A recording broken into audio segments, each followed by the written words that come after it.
Halo sobat-sobat semuanya, balik lagi bareng aku, Nabil Rifki Nizomi dalam podcast edisi Serasi. Sekilas cerita inspirasi yang tentunya akan menghadirkan pemuda-pemuda inspiratif di Yogyakarta.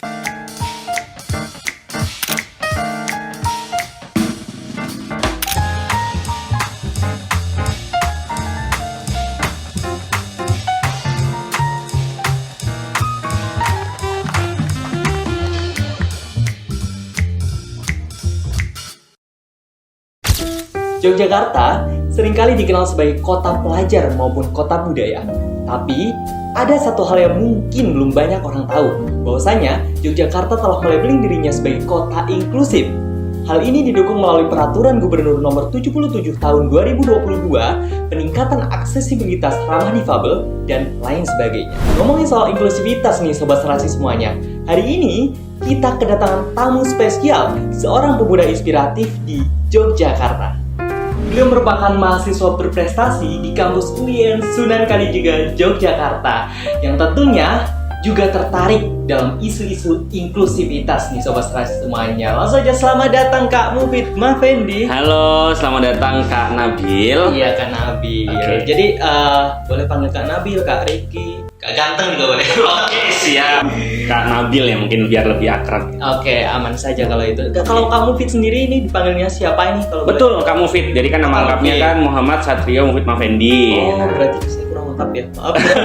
Nanti bisa dipanggil Kak Mufid gitu aja cukup. Oke, Sobat Serasi semuanya kita panggil Kak Mufid saja ya. Oke. Betul. Jadi sebelumnya kami ucapkan terima kasih kepada Kak Mufid ya karena sudah menyempatkan waktunya di segmen ini untuk hadir di segmen podcast pada pagi hari ini karena kita tag-nya pagi ya Sobat Serasi. betul ya. Oke, apa kabar Kak Mufid sebelumnya? Alhamdulillah sehat, luar biasa, bahagia. Wah, terus Dan ya berbinar-binar nih lagi hektik soalnya, jadi lagi Masya bahagia. Allah. Kalau Kak Nabil sendiri kabarnya gimana? Alhamdulillah luar biasa sehat, terutama kalau nggak sehat, saya lagi pakai BPJS soalnya. Aman berarti ya? Ada yang nanggung. Aman. Oke. Siap. Nah, Sobat Serasi ngomongin soal hektik nih. Tadi kan Kak Mufid nyebut lagi hektik ya. Betul. Kalau boleh tahu akhir-akhir ini lagi hektik apa nih? Oke, jadi buat Sobat Serasi di rumah pasti nggak cuma aku yang lagi hektik, pasti banyak teman-teman di rumah yang juga lagi hektik. Kalau aku sendiri lebih ke fokus persiapan beberapa event yang sudah ke direct dan persiapan untuk beberapa event-event yang lainnya. Jadi kadang setiap hari itu kayak kok ada aja eventnya gitu. Jadi kadang kayak bingung harus nyempetin waktu. Nah, tapi karena untuk hari ini tuh spesial karena akan ada sharing-sharing sama teman-teman Sobat Serasi tadi ya. Serasi. Iya, karena ada sharing-sharing ngobrol bareng Sobat Serasi. Jadi nggak sempat harus disempat-sempatkan. Ya, luar biasa. Maka dari itu Sobat Serasi harus bersyukur ya. Oke Sobat Serasi semuanya, berdasarkan CV yang udah aku baca, Kak Mufid ini dikenal sebagai mahasiswa berprestasi. Bahkan pernah dinominasikan sebagai Mapres tingkat fakultas dan pernah mendapatkan penghargaan di tingkat universitas. Dan tahun kemarin, Kak Mufid juga mendapatkan nominasi sebagai Duta Kampus UIN Sunan Kalijaga Yogyakarta, teman-teman semuanya. Nah, mungkin Sobat Serasi semuanya kepo nih, gimana kemudian lika-liku yang dihadapi Kak Mufid, motivasi, atau mungkin harapan-harapan yang bisa mendasari Kak Mufid hingga mencapai titik tersebut. Untuk bisa mengenal lebih dekat, mungkin langsung saja bisa kita tanyakan pada Kak Mufid, terutama di sini. Bisa nggak sih ceritain ke Sobat Serasi semuanya gimana sih proses yang ditempuh oleh Kak Mufid sehingga bisa kemudian sampai ke titik ini? Dan mungkin satu lagi nih, pertanyaan yang mungkin penting banget ya Sobat Serasi semuanya. Kira-kira menurut Kak Mufid apa sih yang dimaksud sebagai berprestasi itu sendiri? Oke, pertanyaannya lumayan banyak ya ternyata. Jadi nggak cuma 1, 2, tapi langsung 3 sekaligus ya. Oke, mungkin di sini aku bakal sharing ke Sobat Serasi di rumah tentang gimana sih proses lika-liku, terus motivasi apa sih yang aku punya. Jadi secara singkat, kalau ditanya motivasi kenapa sih mau untuk effort lebih menjadi seorang mahasiswa berprestasi di tengah banyak kesibukan-kesibukan yang tentunya harus aku jalankan juga. Jadi tentunya ini menyinggung ke pertanyaan yang selanjutnya juga. Kenapa sih atau apa sih berprestasi itu? Jadi teman-teman menjadi seorang duta kampus atau mahasiswa berprestasi yang sebagaimana udah disebutin sama Kak Nabil tadi, itu merupakan salah satu batu loncatan nih kalau aku bilang. Jadi gini Kak Nabil dan teman-teman semuanya, kenapa kok aku bilang ini batu loncatan? Karena dari sini aku bakal bisa lebih tahu nih seberapa jauh aku berproses dan apa sih yang kurang dari aku yang harus aku evaluasi, harus aku perbaiki untuk kedepannya. Nah makanya kenapa aku memilih duta kampus atau memilih menjadi mahasiswa yang berprestasi menjadi sebuah kebanggaan dari diri aku, karena itu aku jadikan sebagai batu loncatan teman-teman semuanya. Jadi karena sometimes akan ada pertanyaan seperti ini ketika kita ketemu orang nih atau kita mau ngobrol sama orang, ini orang siapa sih? Terus apa sih yang udah pernah dia raih gitu, bener nggak? Iya bener banget. Nah kayak gitu. Jadi itu adalah sebuah pertanyaan yang akhirnya membuat aku kayak oke, aku mau nggak mau aku harus juga berprestasi. Selain akademik, non akademik juga jalan gitu. Dan kalau tadi ditanya berprestasi itu seperti apa atau apa sih makna berprestasi itu? Kalau dari aku nih Kak Nabil dan juga sobat serasi semuanya, berprestasi itu bukan perihal kita getting reward atau kita mendapatkan reward, apresiasi, dapat piala, terus berkompetisi. Tapi itu benar semua. Jadi berprestasi itu juga berkompetisi, kita berhasil, apresiasi, dapat reward gitu. Tapi yang lebih dari itu, berprestasi yang sebenarnya adalah ketika kita bisa melampaui batas nyaman diri kita dan kita juga bisa memberikan sebuah kebermanfaatan bagi sosial atau bagi lingkungan. Kebermanfaatan atau keberdampakan. Betul, keberdampakan untuk lingkungan. Jadi nggak hanya buat kita sendiri tapi juga bagaimana cara kita bisa berimpact untuk sosial. Oke sobat serasi semuanya, begitu banyak banget jawaban yang bisa kita dapatkan dari Kak Mufid, terutama langsung dari sumbernya tentang apa itu prestasi dan bagaimana Kak Mufid itu bisa sampai ke titik bisa menjadi mahasiswa berprestasi itu sendiri. Gitu ya Kak Mufid ya? Betul sekali Kak Nabil. Nah, tapi sobat serasi ada satu hal yang menarik nih di sini. Nah, salah satu yang mungkin disebutkan Kak Mufid tadi, bahwasanya berprestasi itu bukan tentang kita mendapatkan reward, betul, competition, dan penghargaan atau or something gitu lah ya. Betul. Tapi yang paling penting adalah berprestasi adalah kita bisa memberi manfaat, keberdampakan kepada masyarakat sosial gitu ya Kak Mufid. Betul sekali Kak Nabil. Jadi teman-teman sobat serasi di sini jangan menganggap dirinya nggak berprestasi ketika dirinya kalah lomba gitu ya Kak. Betul, iya betul sekali. Karena catatannya di sini berprestasi adalah bisa berdampak, bermanfaat bagi sosial. Dan juga berprestasi itu ketika kita bisa melewati atau melampaui batas nyaman diri kita. Oke, batas nyaman gitu ya. Jadi orang yang mau nyoba juga fine ya. Prestasi gitu. Betul, ya. prestasi apa? Prestasinya adalah melawan ketakutan-ketakutan, melawan kenyamanan-kenyamanan dirinya. Wah, menarik juga banget berprestasi. Betul ya. Nah, ngomongin soal keberdampakan sosial nih Kak Mufid, tentunya Kak Mufid kan selain menjadi mahasiswa berprestasi juga banyak event yang dijalankan. Nah, tentunya ini menarik juga untuk kita kulik ya sobat serasi semuanya. Kira-kira nih Kak Mufid, event apa atau mungkin partisipasi kontribusi apa yang pernah Kak Mufid lakuin dalam khususnya keberdampakan sosial itu sendiri? Oke, ini Kak Nabil udah mulai dalam nih menggalinya ya. Kalau tadi masih tipis-tipis, masih sekedar kesibukan-kesibukan, sekarang udah mulai ke event-event ini ya Kak Nabil. Oke, makasih Kak Nabil, dan aku bakal sharing ke teman-teman sobat serasi di rumah. Jadi kalau ngebahas terkait event apa atau keberdampakan apa yang sudah dilakukan gitu kan. Jadi ini merupakan salah satu program yang bisa aku banggakan karena aku cukup lumayan dan begitu bangga oleh program ini. Jadi namanya adalah Festival Amal. Kenapa tuh kalau boleh tahu bangganya? Kenapa bangga sama Festival Amal gitu ya? Karena ini adalah event yang aku nggak sendirian nge-create, aku nggak sendirian memikirkan kegiatan ini, tapi aku dibantu oleh teman-teman hebat, yaitu ketua angkatan dari berbagai macam program studi. Nah, jadi kebetulan nih Kak Nabil, selain tadi Kak Nabil sebutkan beberapa CV dan ini mungkin nggak banyak orang tahu, jadi aku juga merupakan ketua angkatan di prodiku. Ketua angkatan juga. Betul, ketua angkatan. Duta kampus dan macam-macam masih ada satu angkatan. Betul. Tingkat ini mah. Jadi biasa berprestasi. itu biar balance lah, akademik oke, sama pihak luar juga oke. Jadi biar sama-sama oke lah gitu. Oke, siap. Oke, aku mau lanjutin nih. Jadi Oke. kenapa aku begitu bangga sama Festival Amal? Karena ini adalah event yang nggak cuma punya aku, tapi punya kita semua, punya teman-teman dari Fakultas Dakwah dan Komunikasi. Loh, kok bisa gitu?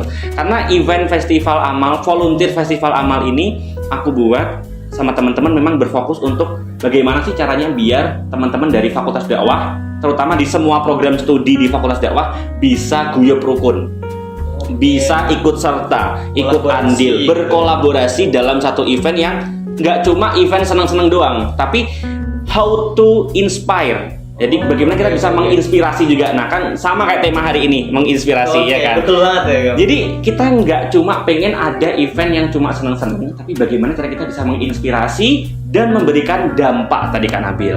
Akhirnya aku dan teman-teman ketua angkatan membuat Festival Amal, volunteer, dan sasaran kali ini yang paling aku seneng, sasarannya nggak cuma ke sekolah, nggak cuma ke beberapa instansi atau lembaga, tapi Karena terlalu biasa ya gitu. betul, terlalu biasa Kak Nabil. Akhirnya kita memilih untuk kira-kira di mana ya yang nggak banyak orang membuat kegiatan di situ, atau mungkin nggak mainstream lah, anti mainstream. Oh, Kita pengen yang anti mainstream. Akhirnya kita memilih di panti asuhan Oke. dan panti jompo. Oh, Dan juga selain masih ada lagi nih. iya, selain ada panti asuhan, ada panti jompo, kita juga fokus di beberapa TPA atau TPQ yang ada di beberapa daerah, ada di beberapa tempat. Jadi kita ada sekitar 2 hari pelaksanaan dan ada 4 tempat Kak Nabil. jadi dibagi-bagi. Betul. Dan Festival Amal ini juga sudah ada dukungan dari Wakil Dekan 3. Jadi dari fakultas juga support. Awalnya kita ngerasa kayak, aduh ini gimana nih kita dapat dananya, kita dapat izinnya.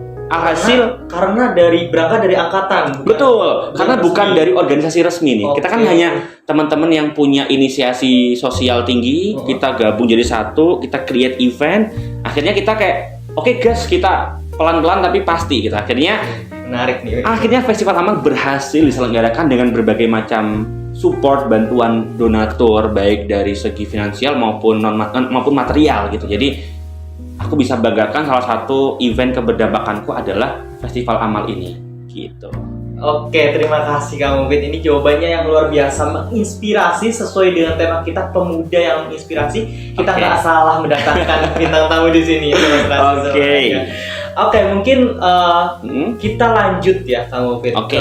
Setelah saya baca CV-CV-nya Kang Mufid di depan juga, Kang Mufid kan tercatat sebagai orang yang cukup tertarik dengan isu-isu inklusivitas nih. Oke. Karena kan inklusivitas mungkin belum banyak orang tahu, belum banyak orang dengar dan kenal. Nah, oleh karenanya Sobat Serasi semuanya, sebelum kemudian kita kulik apa sih peran Kak Mufid di isu-isu tersebut, kita mau tanya nih pada Kak Mufid sendiri, kira-kira apa sih yang dimaksud inklusivitas itu sendiri? Oke. Jadi kalau membahas inklusi ini lumayan lumayan deep karena kayak aku bisa menemukan sisi diriku yang lain tuh di sini. Oke, kenapa tuh? Karena dari aku tertarik di isu inklusivitas ini menjadikan aku tuh lebih kayak, oh ternyata banyak ya orang-orang di luar sana yang ternyata lebih untuk butuh perhatian khusus, dan ternyata di balik sebuah kekurangan ada loh kelebihan yang mereka miliki. Tapi sebelum aku cerita dalam tentang hal itu, tadi aku jawab pertanyaan Kak Nabil dulu nih. Oke. Jadi pertanyaannya adalah apa sih inklusivitas itu? Ya, karena biar semua orang tahu gitu ya. Oke. Jadi teman-teman, kalau teman-teman mungkin nggak asing dengan kalimat inklusi, ataupun malah ada yang asing, oke, aku bakal spill inklusi itu apa sih? Ya. Jadi kadang gini kan, Abil dan juga Sobat Serasi semuanya, orang-orang ketika membahas isu inklusivitas, yang terbesit dalam pikiran itu adalah difabel. Difabel, betul. Terus kekurangan. Betul. Terus cacat, sorry. Iya. Jadi itu yang stigma masyarakat ketika mendengar kalimat inklusi atau inklusivitas.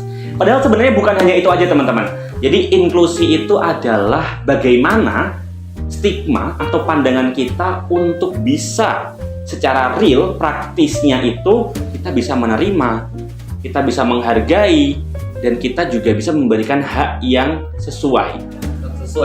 Contoh nyatanya gitu. Oke, contoh nyatanya seperti apa? Jadi ibaratnya gini nih Kak Nabil, kita nggak bisa menyamaratakan semua orang. Oke. Tapi kita bisa memperlakukan setiap orang itu sesuai. Jadi bukan sama ya. Ibaratnya ketika kita punya motor yang jadul, ketika kita isi bensin 1 liter tuh udah penuh gitu. Tapi kalau kita beli motor yang baru, kita kasih bensin 1 liter bisa jadi masih cuma 1 strip. Oh, jadi begitu juga dengan perlakuan kita kepada orang-orang difabel gitu ya? Betul, oke. Jadi inklusi yang akan kita bahas kali ini, kalau aku lebih berfokus ke inklusi yang berfokus di disabilitas. Oke, jadi gimana Kak Nabil yang ingin ditanyakan? Jadi gimana itu? Kayak maksud dari kita nggak boleh menyamaratakan itu gimana? Oke, jadi kayak yang aku bilang tadi, kasus motor nih, case-nya motor lama sama motor baru kan sama-sama motor nih. Betul. Dan kita sama-sama mau mengisikan 1 liter air, itu kan menyamaratakan. Tapi kan nggak bisa. Kalau motor lama 1 liter udah bisa full. Tapi kalau motor baru 1 liter baru 1 strip. Oke. Jadi kan nggak ujung-ujungnya nggak sama, nggak stabil, nggak sama rata, nggak setara gitu kan. Nah, oleh karena itu inklusivitas dalam hal disabilitas ini adalah bagaimana cara kita bisa memberikan perlakuan yang sesuai. Kalau contoh nih, kalau di pendidikan yang inklusi, kayak tadi Kak Nabil udah menyinggung di Peraturan Gubernur Nomor 77 Tahun 2022. Iya betul. Gubernur di DIY ya waktu itu. Iya terus. Jadi kalau membahas masalah pendidikan yang inklusi, itu sebenarnya bukan menyamaratakan. Contoh, ada teman-teman tuli. Iya. Dosen menjelaskan menggunakan lisannya. Otomatis teman-teman tuli nggak mendengarkan dong, nggak kedengaran dong, betul? Betul. Nah, orang-orang tuli punya keterbatasan dalam pendengaran. Bagaimana cara kita sebagai orang yang inklusif itu kayak gimana sih gitu? Apakah kita juga harus menjelaskan melalui lisan? Iya, karena kan modelnya kita terbuka gitu ya. Betul. Jadi kita bisa datang kesempatan, bukan berarti dia dapat kesempatan yang sama dengan mendengarkan dosen berbicara sama seperti kita seperti orang biasa. Tapi kita bisa memberikan perlakuan yang mana kan intinya adalah bagaimana nih teman-teman difabel bisa ngerti materi yang dijelasin. Iya kan? Kalau secara menyamaratakan ya udah kamu harus sama kayak teman-teman yang lainnya gitu. Tapi kita nggak bisa memperlakukan hal itu yang sama kepada teman-teman difabel. Jadi ada cara lain, treat lain. Contoh, selain menggunakan lisan, dosen menjelaskan menggunakan PPT. Menggunakan PowerPoint, ada tulisannya. Jadi teman-teman tuli bisa mengakses pendidikan itu melalui tulisan atau melalui bahasa isyarat kalau teman-teman bisa. Nah, kalau teman-teman belum bisa bahasa isyarat ya udah simpel aja kita ngetik di HP, kita kasih tahu. Contoh nih, dosen menjelaskan tentang penjumlahan gitu. Ya udah kita tuliskan aja, hari ini dosen menjelaskan materi tentang penjumlahan. Terus kita kasih tahu ke teman-teman difabel tuli. Jadi gitu. Jadi inklusi itu menurutku adalah bagaimana cara kita bisa memandang semua orang itu sama dengan memberikan perlakuan yang setara, bukan perlakuan yang sama ya, bukan sama rata, tapi menyetarakan sesuai dengan kemampuannya. Oke, jadi mungkin kalau dibilang contohnya itu kayak di pendidikan gitu ya. Betul. Kita bisa memberikan kesempatan orang-orang yang tuli, ini case gitu ya. Orang tuli bisa dapet nih kesempatan buat kuliah bareng orang-orang pada umumnya, tapi treat yang kita lakukan pada mereka itu berbeda dengan treat yang sesuai dengan bagaimana cara mereka memahami. Contoh, kalau teman-teman netra, mereka nggak bisa ngelihat, kan nggak mungkin kita kasih tahu poster gitu ya. Jadi kita harus kasih tahu, contoh, ini di depan ini ada posternya isinya adalah ini. Jadi kita bisa menjelaskan karena mereka bisa mengerti sebuah informasi dari cara kita mendeskripsikan, dari mereka mendengarkan. Tapi kalau in case tadi orang tuli, teman-teman difabel tuli, mereka kan nggak mungkin kita ngajak ngobrol, dosen ngejelasin ini kan nggak bakal tahu. Betul banget. Jadi kita menggunakan PPT atau kita menulis gitu. Jadi ada beberapa pilihan-pilihan untuk memberikan perilaku yang setara. Oke, begitu ya Sobat Serasi semuanya. Jadi yang dinamakan inklusivitas kita sudah tahu, kita bisa memberikan kesempatan yang sama pada semua orang, even penyandang disabilitas, orang-orang yang cacat mungkin, terutama ya Kak Mufid. Betul. Dan dengan treat yang sesuai kebutuhan mereka. Betul sekali. Nah, ini menarik nih untuk kita kulik bersama. Tadi kan sempat nyinggung tentang pendidikan. Kak Mufid adalah mahasiswa yang aktif di kampus terutama kan. Betul. Ada nggak sih kayak kontribusi Kak Mufid, maksudnya peranan Kak Mufid tentang isu inklusivitas yang ada di kampus? gitu. Oke, pertanyaannya lebih menarik ini. Kalau tadi kita ngebahas tentang how about inclusivity in sosial ya. Iya. Kalau tadi kan aku juga udah mulai menyasar ke pendidikan nih. Nah ini pertanyaannya lebih detail lagi. Jadi kalau peran apa yang aku miliki di isu inklusivitas, apalagi di kampus ini. Jadi perlu teman-teman ketahui, di UIN Sunan Kalijaga ini, di Yogyakarta, nggak cuma isu-isu inklusivitas yang lagi menggaung, lagi viral gitu. Tapi kerennya, di UIN Sunan Kalijaga ini sudah menerapkan sistem kampus inklusi. Kayak gimana? Saat orang lain nggak menerapkan itu? Belum menerapkan itu, tapi UIN sudah mulai menerapkan. Dalam artian ya, oke, kalau ada plus minusnya kita masih prosesnya kan Abil. Jadi kalau ditanya kira-kira apa kontribusinya, aku di sini aktif sebagai relawan di Pusat Layanan Difabel UIN Sunan Kalijaga. Jadi di UIN ini ada salah satu unit namanya PLD, Pusat Layanan Difabel. Kalau kepo nih, kira-kira tugasnya ngapain gitu ya? Secara simpel tugasnya adalah mendampingi mobilitas dan juga belajar teman-teman ketika di perkuliahan. Teman-teman difabel ya, dalam artian ya ada netra, ada tuli, ada difabel grahita, terus ada difabel mental dan lain sebagainya. Jadi kita sebagai relawan ya ikut mendampingi mereka kuliah, menjadi nota taker atau mencatat materi. Gitu. Itu sih kalau untuk kontribusinya. Jadi aku di sini ikut sebagai relawan Pusat Layanan Difabel di UIN. Oke, lengkap banget nih sobat Seras semuanya. Selain Mapres, Duta Kampus, aktif sebagai ketua angkatan, dan terakhir nih sebagai relawan gitu ya. Betul. Relawan di PLD, Pusat Layanan Difabel. Betul sekali. Mungkin ini juga menarik untuk kita kulik ya sobat Seras semuanya. Karena Kak Mufid itu kan orang-orang pada umumnya kenal sebagai Mapres. Dia keren. Duta Kampus, dia keren. Oke.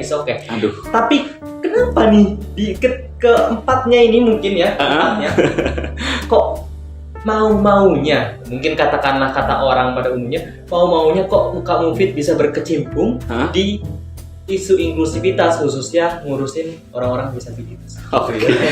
Iya, jadi itu sebenarnya kalau bahasa kasarnya gini, kamu tuh udah sibuk, udah repot kok ya masih sempet-sempetnya ngurusin teman-teman difabel gitu ya. Iya betul banget kamu. Iya, itu sebenarnya saya juga bingung. Aku tuh juga bingung juga kan Abil. Kira-kira kok bisa ya aku ngebagi waktu kayak gini. Jadi kuncinya yang pertama adalah kenapa sih kok aku tertarik di isu inklusivitas, karena kita nggak akan pernah tahu.